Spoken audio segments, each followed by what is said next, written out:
Sign it, Aubrey. Claire is back. This game, consisting only of a contract and no feelings, it's time for it to end. A thick divorce agreement slid across the cold marble tabletop right in front of me, crashing into the hot latte I was perhaps treasuring just minutes ago. Coffee splashed out, blooming into a dirty flower on the stark white paper, just like my 5-year marriage with Preston Sterling.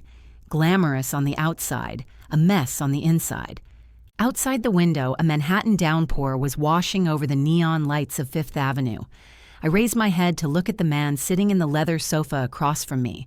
Preston Sterling, Wall Street's youngest shark, the sole heir to the Sterling family.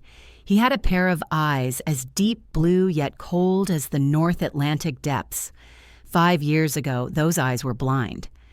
Back then, I wasn't Aubrey Vance. I was that illegitimate daughter, known to the entire Vance family and even all of New York high society.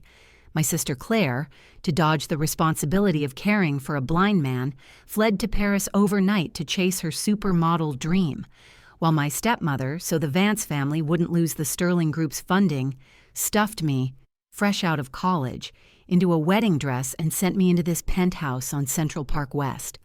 I spent 5 years imitating Claire's voice, imitating her preferences, even becoming somewhat petulant to match her personality, just to soothe him when he was blind, irritable, and desperate.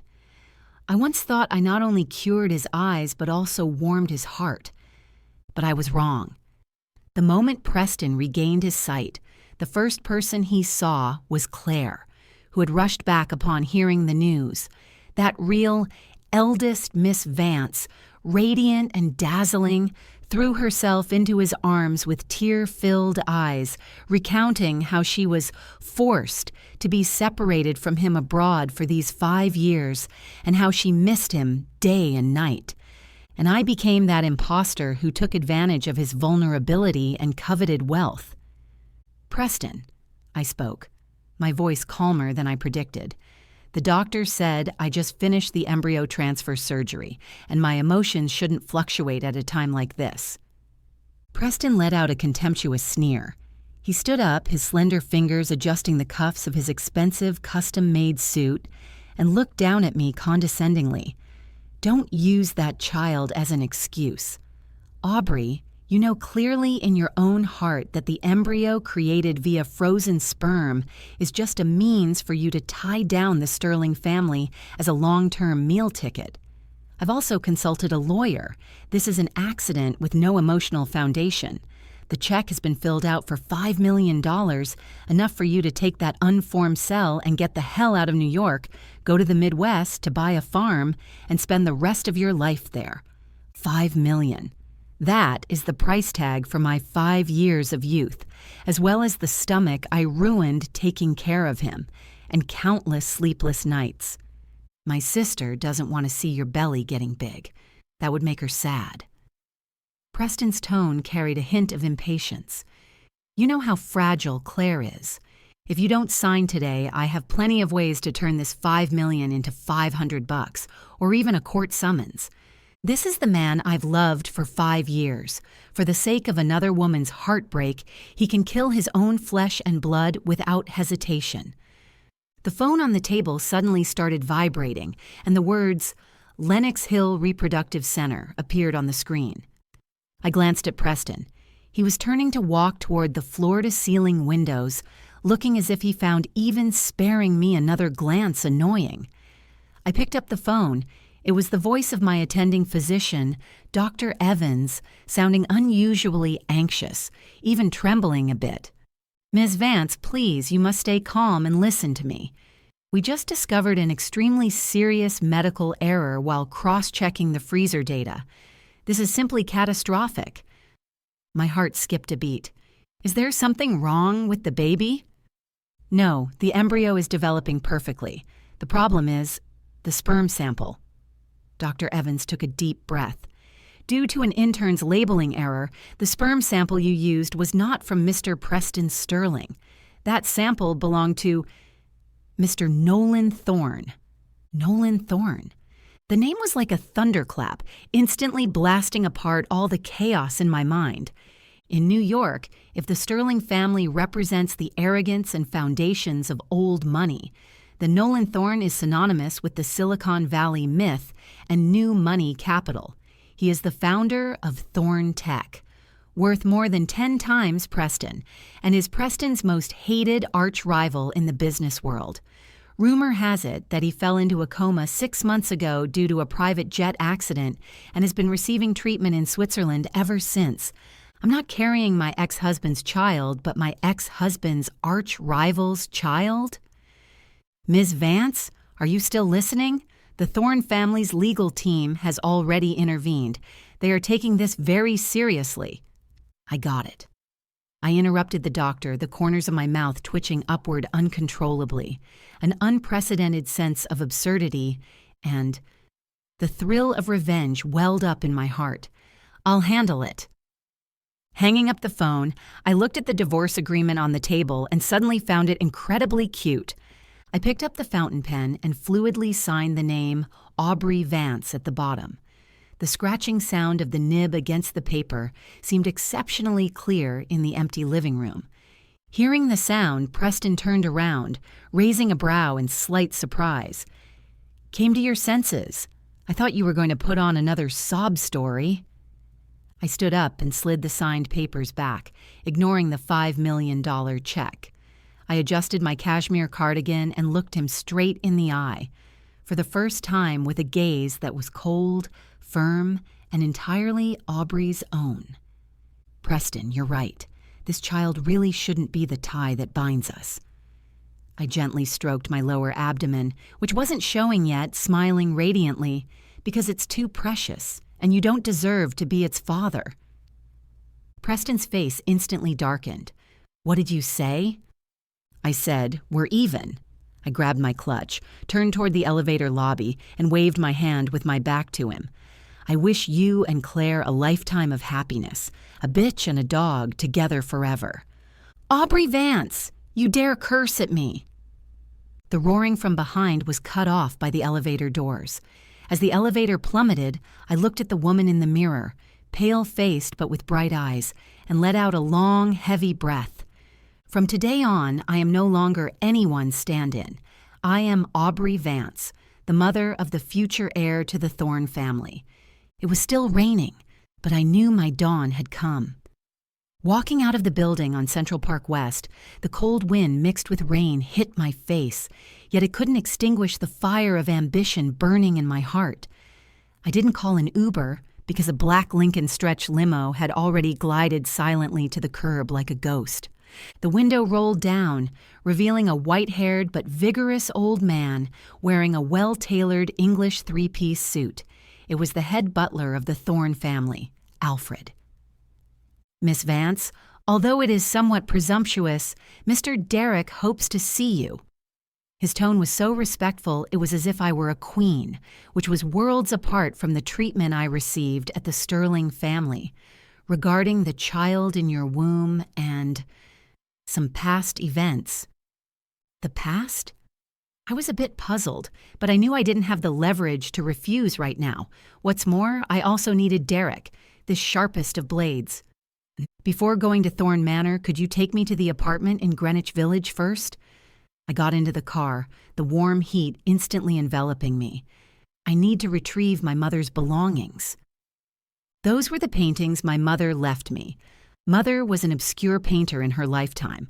After being abandoned by Father Chow, she died of a broken heart, and those paintings were the only mementos she left me.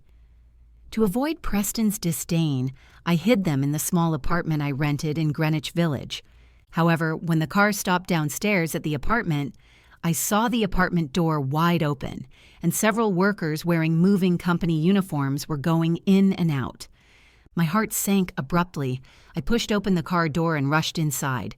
The living room was a mess. Claire, wearing the season's latest Chanel haute couture suit and stepping in those iconic red-bottomed high heels, was directing workers to throw my paintings into the fireplace. That was Mother's favorite piece, sunflowers. The canvas was already curling and turning black in the flames. "Stop!" I screamed as I rushed over, ignoring the searing heat of the flames, reaching out to snatch that painting. Claire was startled by my sudden appearance, but immediately, that vicious and fake smile I knew all too well appeared on her face. Oh my, isn't this the sister who just got kicked to the curb? What, is $5 million not enough for you to buy new trash, that you have to come snatch these dead people's things? My hand was blistered by the tongues of fire. Although I managed to snatch the frame out, a large hole had already been burned through the center of the picture. That sunflower, like a blinded eye, stared hollowly at me. This is Mom's painting. I stared dead at Claire, trembling all over. That's your mom, not mine. My mom is the legitimate Mrs. Vance. Claire covered her nose with a handkerchief in disgust. Preston said this apartment is his asset too, and now he's given it to me to use as a live streaming studio. Keeping these jinx things here will affect my feng shui and my traffic. As she spoke, she signaled to the 2 bodyguards beside her. What are you standing around for? Escort this Miss Illegitimate daughter out. Don't let her dirty my carpet. 2 burly men immediately stepped forward and pinned my arms, one on the left and one on the right. Claire, you will pay for this. I didn't struggle, just looked at her coldly, my eyes like I was looking at a dead person. The price? You? Claire shook with laughter. She walked up to me and reached out to pat my face.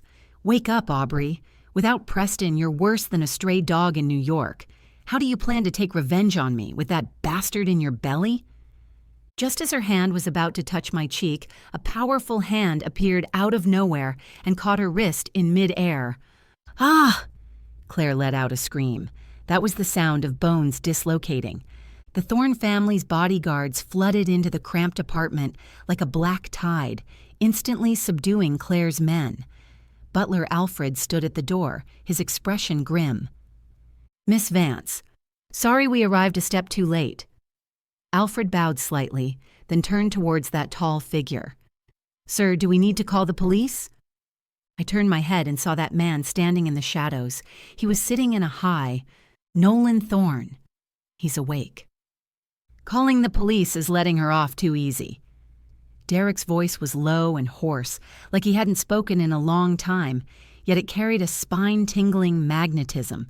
He maneuvered his wheelchair in front of me, his gaze landing on my burned hand, a trace of heartache flashing in his eyes. This is intentional destruction of valuable property involving a massive sum. Alfred, notify the legal department. I want Miss Vance to rot in prison for this painting.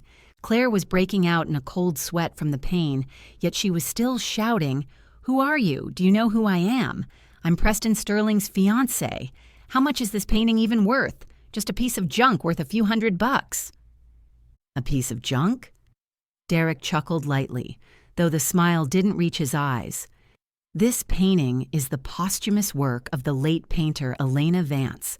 I already purchased ownership of this painting at auction an hour ago for $30 million in the name of the Thorne Foundation and gifted it to Miss Aubrey. So, Miss Vance, what you just burned is an artwork worth $30 million. The entire room fell dead silent. I looked at Derek in shock. How did he know my mother's name? How could he have bought the ownership an hour ago? Seeming to see through my confusion, Derek raised his hand and gently held my injured fingers. His fingertips were icy cold, yet gave me a long-lost sense of security. Let's go to the hospital first, Aubrey. He called my name, so naturally as if it had lingered on the tip of his tongue 1,000 times. We'll settle the rest of the score slowly. After all, what the Vance family owes you is not just a painting. Claire was still screaming, yelling that Preston would come to save her. But I didn't care anymore. I looked at Derek, and for the first time in this cold Vanity Fair, I found a true ally. Okay. I gripped his hand back. Let's go. I knew that from this moment on, the Aubrey who suffered in silence had died in that fire. The me of now would tread upon the flames of revenge and take back everything that belonged to me. The farce in Greenwich Village came to a temporary halt, with Claire being taken away by the police. Although I knew that with the Sterling family's power, Preston would soon be able to bail her out, this was just the beginning. A $30 million claim was enough to make the current Vance family shed a layer of skin. Not to mention, this was a challenge issued personally by Nolan Thorne. Sitting in the car heading to the Thorne Private Hospital, the interior was so quiet that only the sound of the wipers could be heard. Derek and I sat facing each other, a subtle tension permeating the air. The doctor was performing emergency treatment on my hand burns. The stinging pain made me frown slightly, but I didn't make a sound the whole time. "You've changed, but you also haven't changed a bit." Derek suddenly spoke, his gaze locked tight on my face. That look wasn't like he was looking at a stranger he just met who was carrying his child, but rather like he was looking at a long-lost old friend. "Mr. Thorne, I don't remember us meeting before." I looked him straight in the eye, trying to find some fragments of memory in that chiseled face, but aside from the cold face on the covers of finance magazines, I came up with nothing. Derek waved away the doctor who had finished up. The car partition rose, turning this into an absolutely private confessional. He took a heavily worn old music box from a hidden compartment on the side of the wheelchair and handed it to me. 16 years ago, the summer in Hampton. There was a little girl hiding in the bushes crying, who gave a piece of lemon cake to the little boy next door that everyone treated like a freak because of his autism. Derek's slender fingers gently stroked the lid of the music box. That little boy swore that when he grew up, he would build her a castle so she would never have to hide in the bushes and cry again. The floodgates of memory burst open. 16 years ago, I was 10. I had just been brought back to the Vance family and was being relentlessly bullied by Claire. That summer, at the vacation home in the Hamptons, I met the pale boy next door who always sat alone in the garden without saying a word. I didn't know who he was, only that he was even lonelier than me. "You are Jules?" I covered my mouth in disbelief. That scrawny boy who seemed like he would shatter at any moment had actually grown into this figure that now makes Wall Street tremble? "It's me." A hint of a genuine smile finally appeared at the corner of Derek's mouth. "Aubrey, I've been looking for you for many years, but I woke up too late." His voice carried deep regret. The car accident half a year ago had kept him in a coma until now. If it weren't for that mix-up call from the fertility center stimulating his brain nerves, perhaps he would still be asleep. The doctor said it was the will to survive and a sense of responsibility that woke me up. Derek looked at my belly, his gaze becoming incredibly gentle. "I know our child is waiting for you. I know you are waiting for me." My nose stung. All the cold treatment and grievances I had suffered from Preston over the past 5 years seemed to find release in this moment. It turned out that in this world, there really was someone who had come specifically for me. But Preston... I hesitated a little. After all, the whole of New York knew that Derek and Preston were sworn enemies. Preston Sterling is a blind man, even if he has regained his sight. Derek commented coldly. Then he handed me a document. "This is an agreement drafted by my legal team. It's not a prenup, it's a gift agreement." I flipped open the file and the terms inside left me dumbfounded. Derek was actually going to unconditionally transfer 5% of Thorntech's shares to me as a meeting gift for me and the baby. This sum was enough to buy 10 Vance families. "I don't want your money." I closed the file and pushed it back. "Derek, I have hands and feet and I have a talent for design. I served as a nanny for Preston for 5 years, but I earned my degree from Parsons School of Design. I want to build my own fashion empire, and I want to trample the Vance family under my feet with my own 2 hands." Derek looked at me, the appreciation in his eyes growing even stronger. He didn't insist, he just took back the file, but then he took my hand. "Fine. I won't give you money, but I'll give you power. From today on, all of the Thorne family's resources are open to you. Do whatever you want to do. If the sky falls, I'll hold it up for you." The car stopped at the hospital entrance. Just then, my phone started vibrating like crazy. It was Preston. I pressed the answer button and put it on speaker. Preston's furious voice instantly filled the entire car. "Aubrey Vance, are you crazy? You actually dared to let the police take Claire away? If you don't drop the charges immediately and get your ass back here to kneel and apologize to Claire, I'll have your vegetable mother's grave bulldozed." That same old trick again. Threats, intimidation, exploiting my weaknesses. Before, I would have been scared because I had nothing. But now... Before I could speak, Derek took the phone and said into the receiver in a lazy yet penetrating voice, "Mr. Sterling, if you dare touch a single blade of grass on Aubrey's mother's grave, I'll make Sterling Group stock hit the limit down at tomorrow's opening. Also, I am Nolan Thorne, the father of the child in Aubrey's belly.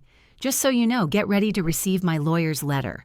Regarding the emotional abuse and financial control you've subjected Aubrey to over the past 5 years, we will settle the score one by one."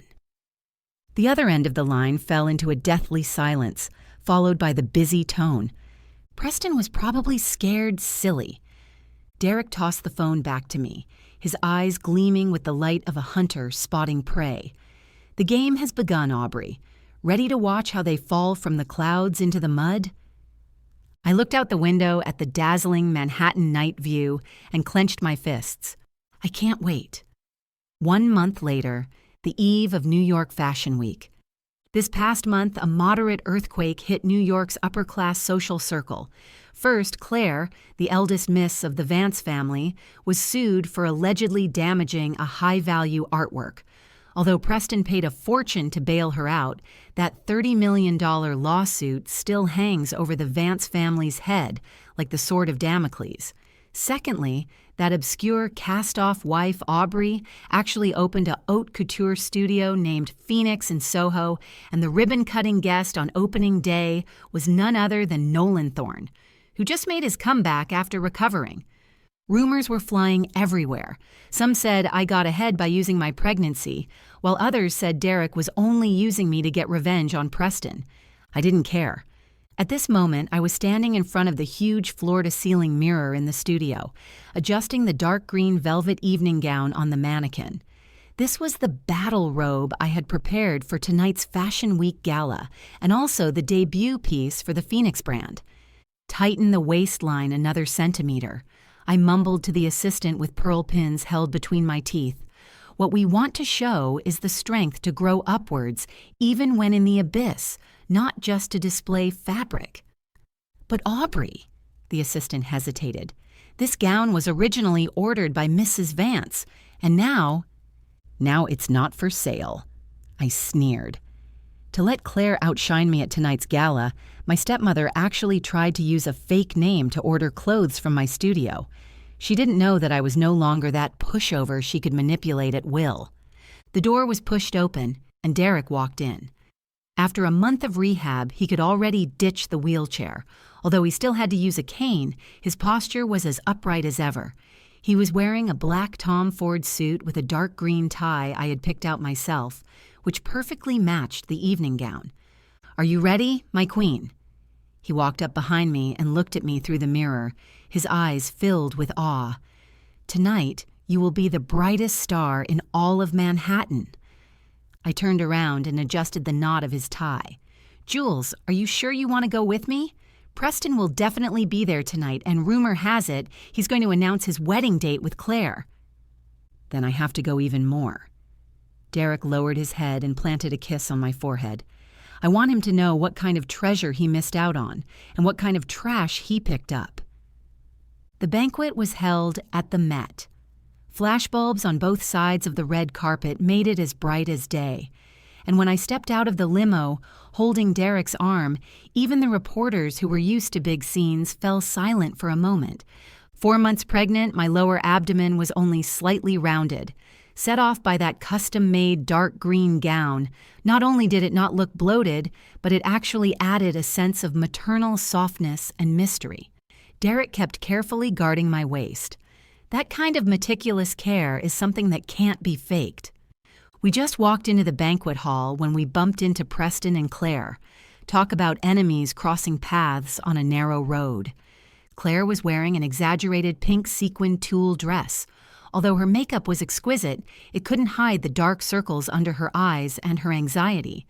That lawsuit obviously took a heavy toll on her. And Preston, he looked even gaunter than before, his eyes gloomy, his hand tightly gripping a champagne glass. Seeing me and Derek, Preston's pupils constricted sharply.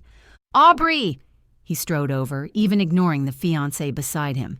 You actually got with him?" His gaze lingered on me. It was a look he'd never had before, full of scrutiny and even a hint of amazement.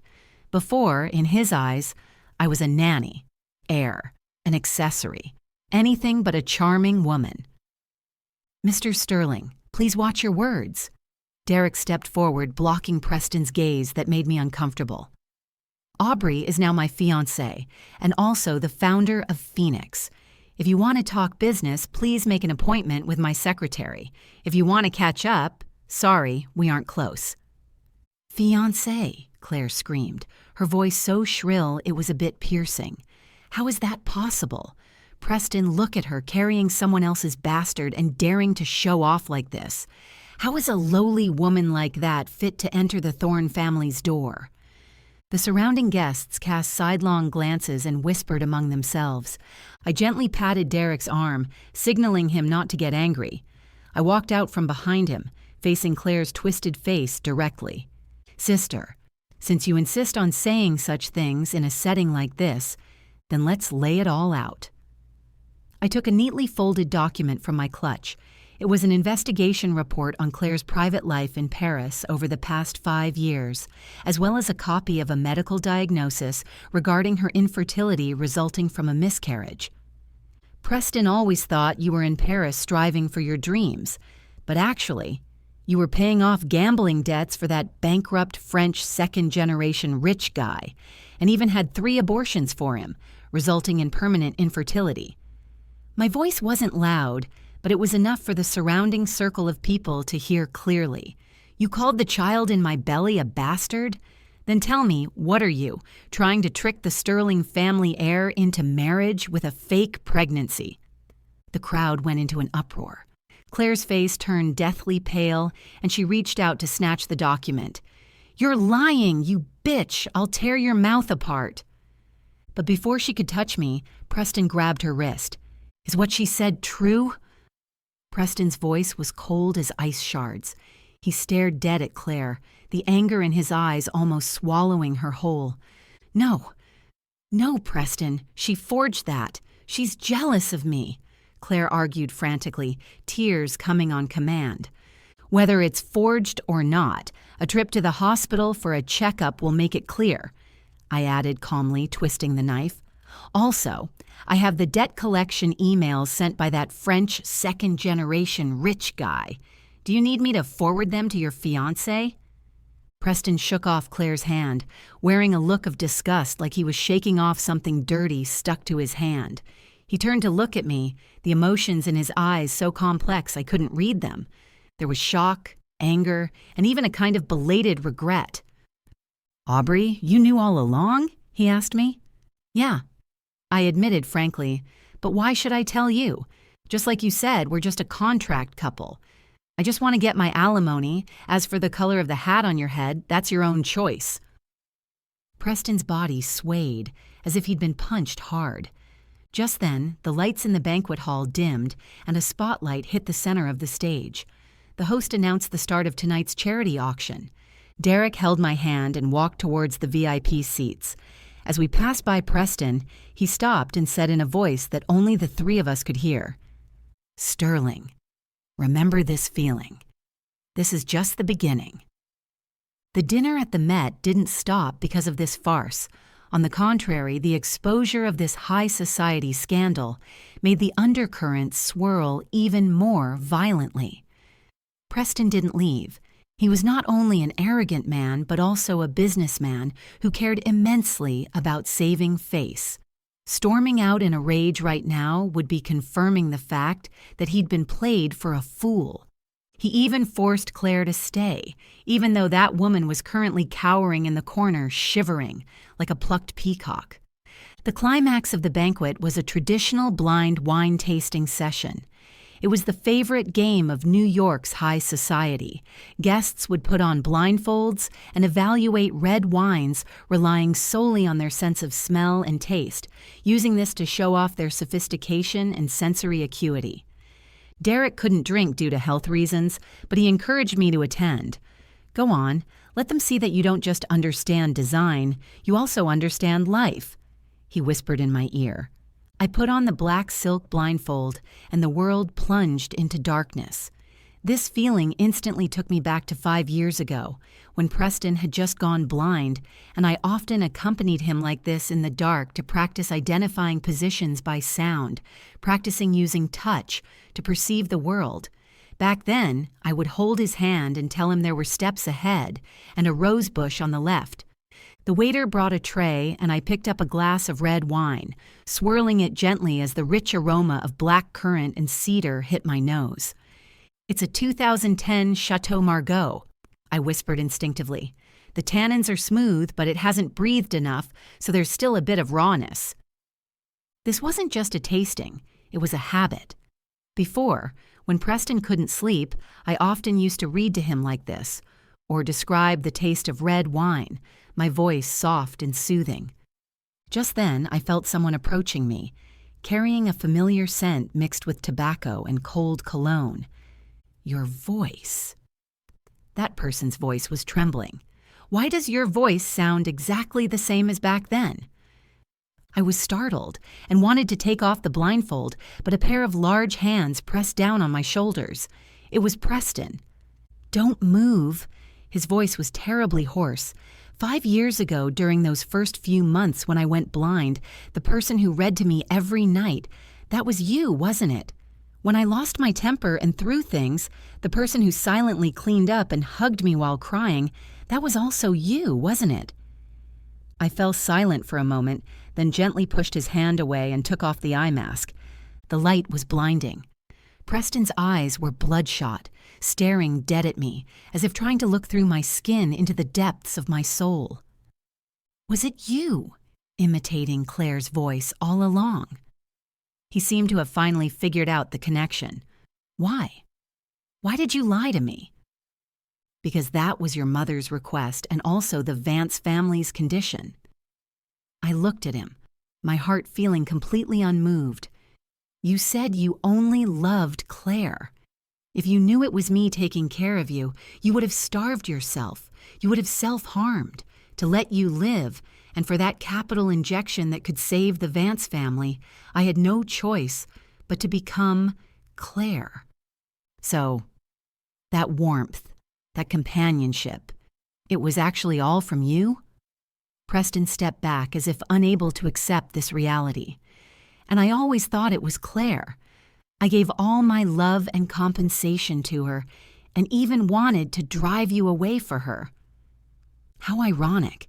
His so-called deep love turned out to be nothing but a castle in the air built on illusions. Preston, does it matter? I coldly interrupted his self-indulgent sentiment. For those 5 years, you certainly relied on that voice, but when you regained your sight, you chose the glamorous Claire, not me, who had worn myself out into a hag for you. Your love is, essentially, just vanity and status worship. You never loved a specific person, but rather that phantom which fit your imagination of a perfect wife. No, it's not like that. Preston agitatedly tried to grab my hand. If it were you who had been with me all along, then the person I love is you. Aubrey, let's remarry. This time I'll give you a grand wedding and I'll make up for everything I owe you. It's too late. Derek had walked over with his cane at some point. He elegantly pulled me into his arms and looked down at Preston. Preston, there are no reloads in the adult world. While you were looking for gold in a trash heap, I was already holding the treasure in the palm of my hand. Derek turned his head and nodded to the media reporters not far away, who had long since set up their battery of cameras. The next second, the image on the big screen suddenly switched. It was no longer the charity promotional video, but a shaky yet clear video clip. In the video, Claire, with her clothes disheveled, was passionately kissing a man covered in tattoos inside a sports car, with the Eiffel Tower in Paris in the background. Following that came a series of money transfer slips, showing that the startup funds Preston gave her had all flowed into that man's gambling account. Oh my God, is this Miss Vance's advanced studies abroad? Mr. Sterling sure has those cuckold horns planted firmly on his head. The uproar of discussion erupted like a tsunami. Preston's face went from pale to livid. He whipped his head around to look at Claire in the corner, his eyes looking like he wanted to kill her. What is going on? Claire screamed as she rushed over. Turn it off, quick, turn it off. It's synthesized. Preston, let me explain. Explain, Preston finally exploded. He slapped Claire ruthlessly across the face, with such force that it knocked her directly to the ground. Take your explanation to hell. The Vance family is finished and... He turned to me, his eyes holding a last shred of hope. Aubrey, look, I've already punished her. I know I was wrong. Will you come back? I can even accept that child. Preston Sterling. I cut him off, raising the red wine glass in my hand and slowly tilting it, pouring the dark red liquid onto his expensive handmade leather shoes. You make me sick. Derek is not only the father of the child, but also my lover, my partner, my soulmate. And you're just a pitiful wretch who can't even see his own heart clearly. With that, I took Derek's arm and turned to leave under the gaze of the entire crowd. Behind me were Preston's desperate roar and Claire's wailing, as well as the prelude to the Vance family's complete collapse. Walking out of the museum, the night breeze was slightly cool. Feel satisfied? Derek asked me. Satisfied. I took a deep breath. But it's not over yet. The Vance family's company is still on its last legs. I'm going to personally acquire it and turn it into a processing plant for Phoenix. As you wish. Derek opened the car door, shielding the top of my head like a gentleman. When the stock market opens tomorrow, you'll see a good show.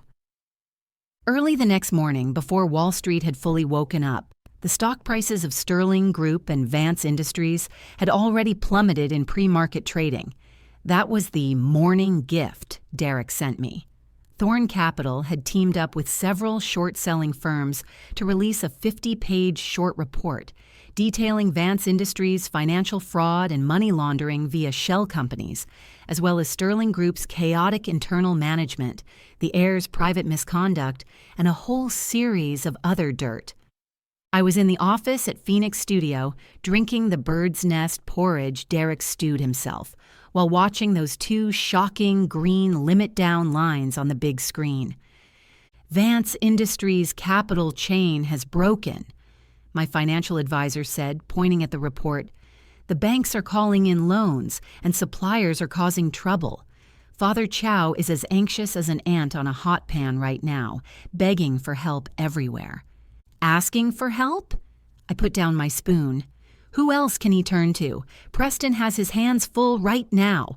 The Sterling family board is impeaching him, demanding he take responsibility for this scandal and resign. Just as we were speaking, the receptionist called. President Aubrey, Mr. Chow is downstairs saying that if you don't see him, he'll jump off the building. I laughed. Jump off the building? That man who cherishes his life like gold and is selfish to the core would never bear to die. Let him come up. 5 minutes later, Father Chow pushed the door open and entered. In just one night, he seemed to have aged 10 years. His hair, originally combed not a strand out of place, was now in complete disarray, and the bags under his eyes almost drooped to his cheekbones. Ning ning, ning ning, you have to save Dad. As soon as he entered, he knelt before me with a thump, weeping. Only you can save the Vance family. Tell Derek to stop. As long as he's willing to inject capital, the company can be saved. The company will be yours in the future, all yours. I've already kicked out that unfilial daughter, Claire. Looking at the man kneeling on the ground, I felt not a shred of pity in my heart, only endless desolation. This is my father, who for profit could abandon his wife and daughter, and could also grovel without dignity when down and out. Give the company to me? I stood up and walked in front of him. Chow Jong, have you forgotten that Vance Industries was originally started with my mother's dowry? It was you who used despicable means to swindle mother's shares into your hands and then angered her to death.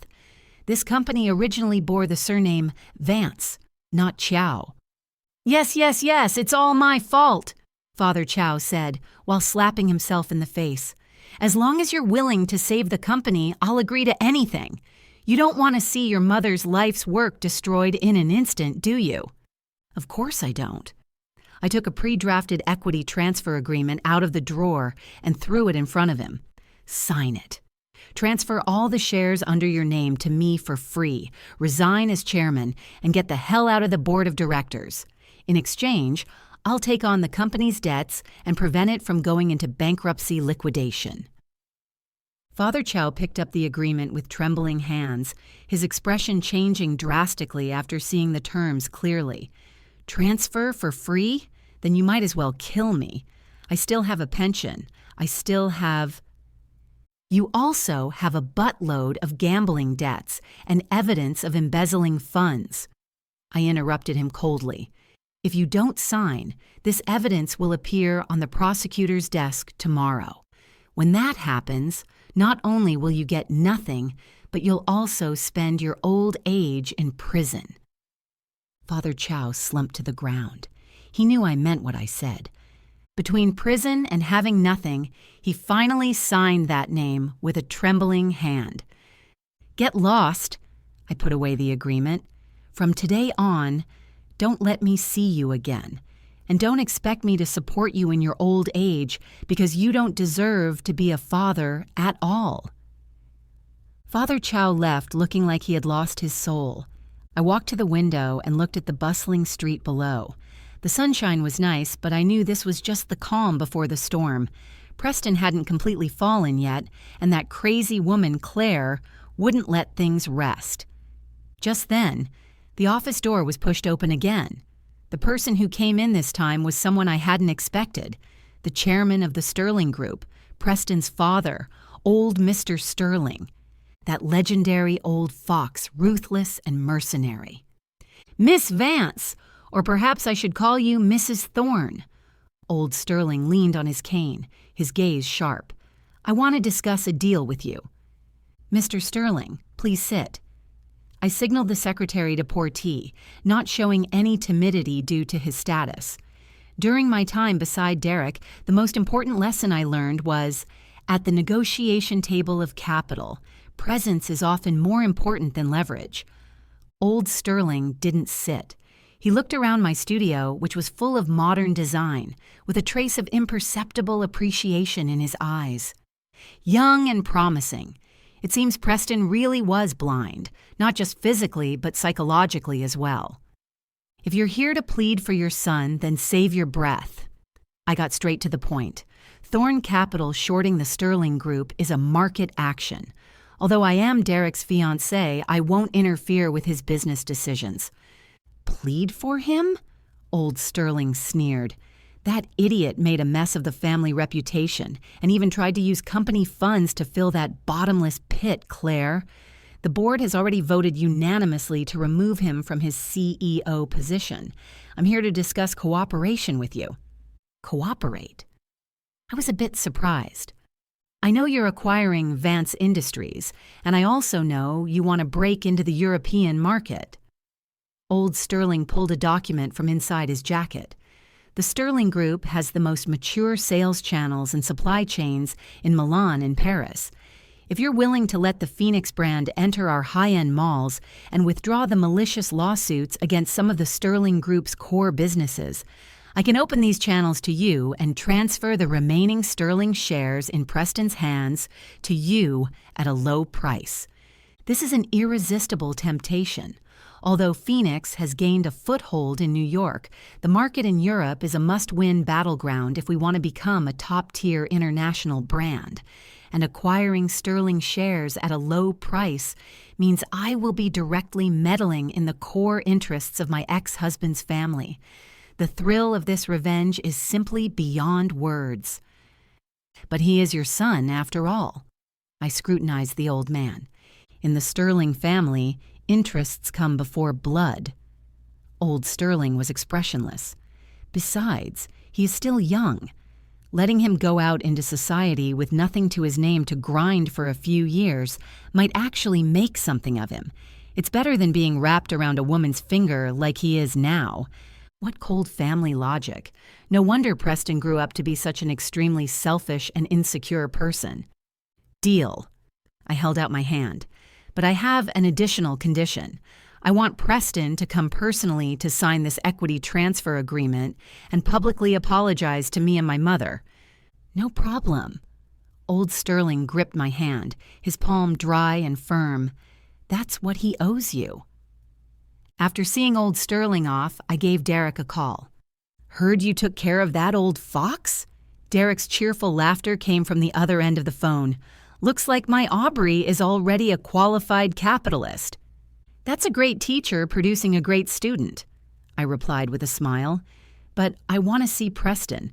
There are some things I want to make clear to him in person. Do you need me to go with you? No need. As he is now, he poses no threat to me. 3 days later, in the top-floor conference room of the Sterling Group, Preston sat dejectedly in that executive chair that once symbolized supreme power, with dark stubble and sunken eyes. Seeing me enter, his eyes lit up for a moment, but then immediately dimmed again. Are you here to laugh at me? His voice was hoarse. I'm here to sign. I pushed the agreement in front of him. Sign it and you can get a severance payment, enough for you to drag out your miserable existence in any corner of this world. If you don't sign, then go to prison saddled with a massive debt. Preston looked at that transfer agreement, suddenly smiled, a smile uglier than crying. I used to think you couldn't live without me, couldn't live without the Sterling family's money. Now it seems it was me who couldn't live without the illusory warmth you gave me. Aubrey, if I hadn't gone blind back then, or if I had recognized it was you as soon as I regained my sight, would the ending be different? No.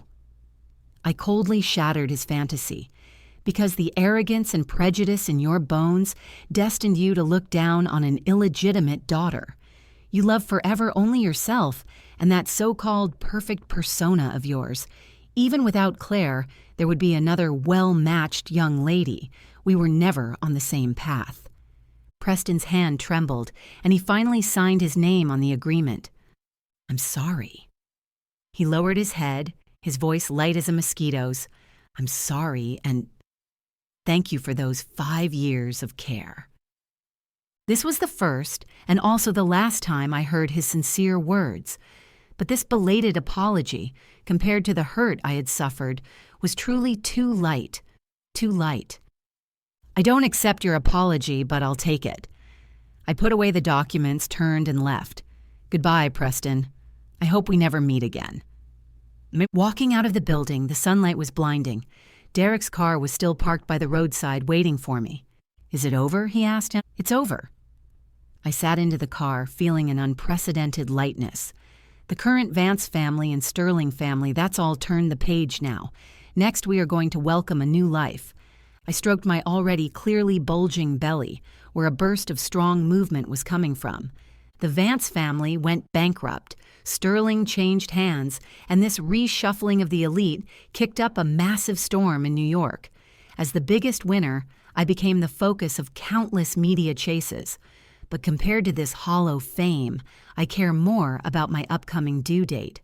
When I was 8 months pregnant, Derek took me to his seaside villa in the Hamptons so I could have a peaceful pregnancy. It was far away from the city's hustle and bustle, with only the sound of waves and the cries of seagulls. However, even here, it couldn't stop a madman from infiltrating. That afternoon, I was sunbathing in the garden while Derek went downtown for an emergency meeting. The nanny went to the kitchen to prepare afternoon tea for me, and I was lying alone on the lounge chair, feeling drowsy. Suddenly, a piercing screech of brakes shattered the silence. A battered pickup truck smashed through the villa's iron gates and came crashing straight towards me. Terrified, I tried to get up, but my heavy body made me move slowly.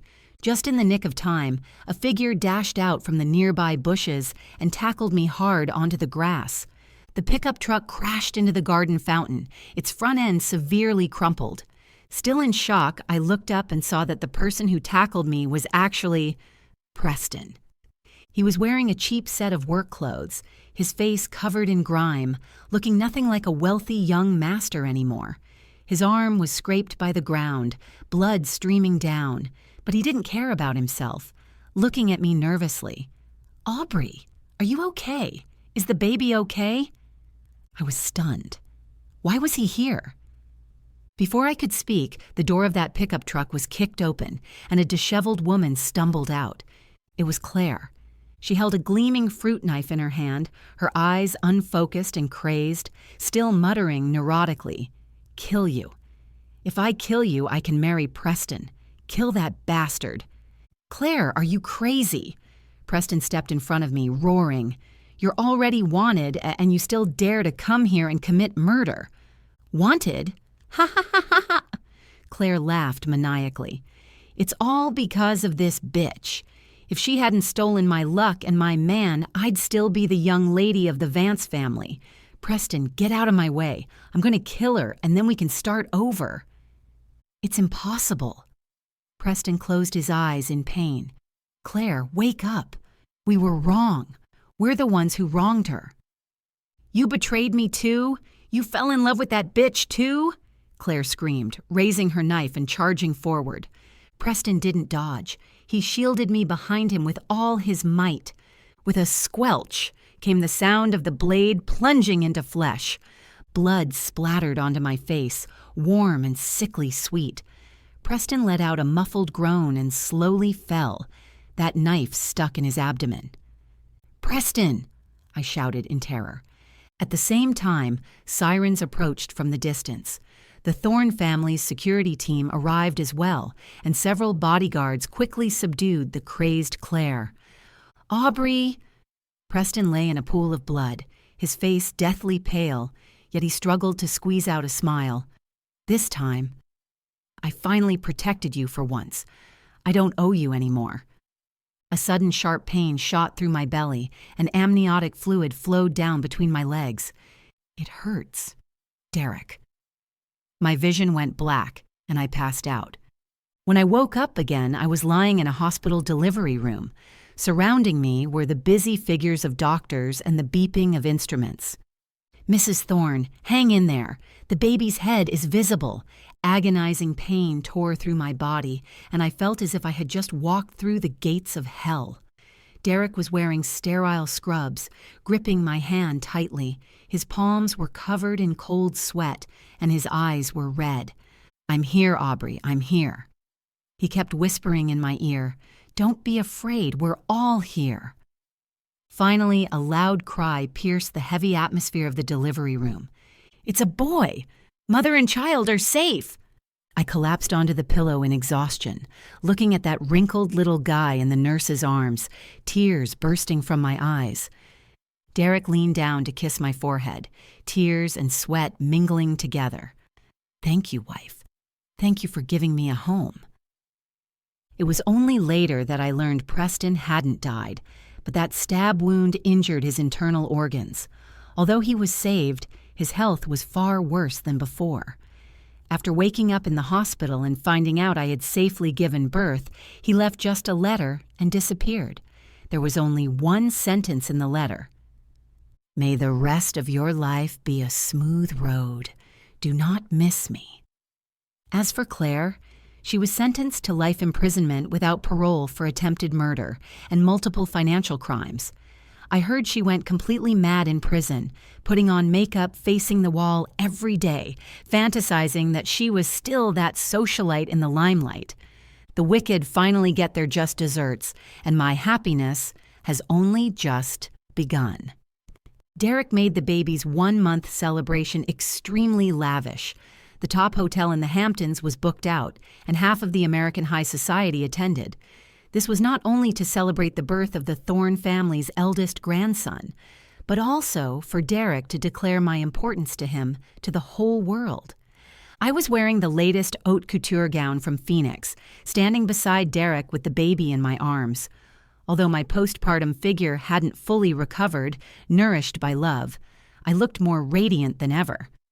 This child looks just like Derek, especially the eyes and brows. The guests who came to offer congratulations praised one after another. The little guy really knows how to pick his features, inheriting Derek's deep eyes and my nose. When he's not crying or fussing, he's practically an angel. Derek named him Leo, symbolizing that he's as brave and strong as a lion. Just as the banquet reached its climax, an unexpected person appeared. It was a middle-aged woman dressed plainly, even a bit shabbily. She was holding a worn-out cloth bundle in her hand, shouting that she wanted to see me while security tried to stop her. "Let her through." I signaled security to let her pass. The woman walked up to me and knelt down with a thud, trembling as she opened the bundle. Inside was a pile of loose cash and a few pieces of gold jewelry that looked like they had some years on them. I was a bit puzzled. "I used to be Preston's nanny," the woman said, wiping her tears. "Young master. No, Mr. Preston gave these things to me before he left and told me I must pass them on to you. He said this came from selling the last of his personal belongings. It's not much, but it's a small token for the little young master. He also said he doesn't deserve to appear here and only hopes the little young master can grow up healthy and not be like him, blind in both eyes and heart." Looking at that pile of crumpled bills and tarnished gold jewelry, I had mixed feelings. That once arrogant young Master Sterling who spent money like water had actually fallen to this state, yet he was still trying to make amends in this clumsy way. Accept it. Derek gently put his arm around my shoulder. This is the only redemption he can offer. I nodded, had the assistant take the things, and gave the nanny a sum of money so she could live a good life. "Where did he go?" I asked casually. "He went to Africa." The nanny sighed, said he joined a logistics team for Doctors Without Borders, wanted to go to the poorest places to do something, to atone for his sins. Africa. A place like that, far away from the Vanity Fair, perhaps really suits him as he is now. Shortly after the full moon banquet ended, Derek began preparing for our wedding. He said he owed me a grand ceremony to let the whole world know that I am his lawfully wedded wife. The wedding was set on the shores of Lake Como, Italy. That day, the sunlight was perfect, and the breeze was gentle. Wearing the wedding dress I designed myself and spent half a year hand-sewing, I walked towards the man whose eyes held only me amidst a shower of falling petals. This time, there were no stand-ins, no schemes, and no reluctance. Only two hearts holding each other tight after enduring so many hardships. "Aubrey Vance, will you marry Nolan Thorne, for richer or poorer, in sickness and in health, to love him and protect him until the end of your life?" I looked into Derek's deep, affectionate eyes, where my happy reflection was mirrored. "I do." The moment the ring slid onto my ring finger, it was as if I heard the gears of fate meshing together once again. The gray past was finally left completely behind, and ahead lay boundless radiance. 5 years later, the Phoenix brand has become a regular at New York Fashion Week, with branches even opening in Paris and Milan. I am no longer that canary dependent on a wealthy family, but a business queen capable of standing side by side with Derek. On this day, I was in my office looking over the season's reports when 5-year-old Leo came running in on his short little legs, followed by a doting Derek. "Mommy! Daddy said he's taking us on a yacht today!" Leo threw himself into my arms, speaking in a cute, milky voice. "Okay, whatever Leo wants." I smiled and picked him up, planting a kiss on his chubby face. Derek walked over, naturally taking the child from me and holding my hand with his other. "Done with work, Mrs. Thorne?" "All done, Mr. Thorne." I winked playfully. Our family of 3 walked out of the building, the setting sun stretching our shadows out long. Passing by a newsstand, I happened to glance at the cover of a financial magazine. It featured a tanned man with a bright smile, posing with children in front of a school in Africa. The headline read, "From Wolf of Wall Street to Guardian of Africa, Preston Sterling's Road to Redemption." Preston in the photo, although no longer wearing expensive suits, had eyes that were clearer and more determined than ever before. I stopped in my tracks, looked for a few seconds, and then smiled with relief. "What are you looking at?" Derek followed my gaze, raising a brow. "Regret it?" "Of course not." I tightened my grip on his arm. "I just feel like it's really nice that everyone has found where they belong." "Yeah." Derek lowered his head and kissed the top of my hair. "But where I belong is forever only with you." We smiled at each other and walked towards home, facing the setting sun. Along this journey, there were storms and mud. But as long as it's you, in the end, it doesn't matter if it's a little late.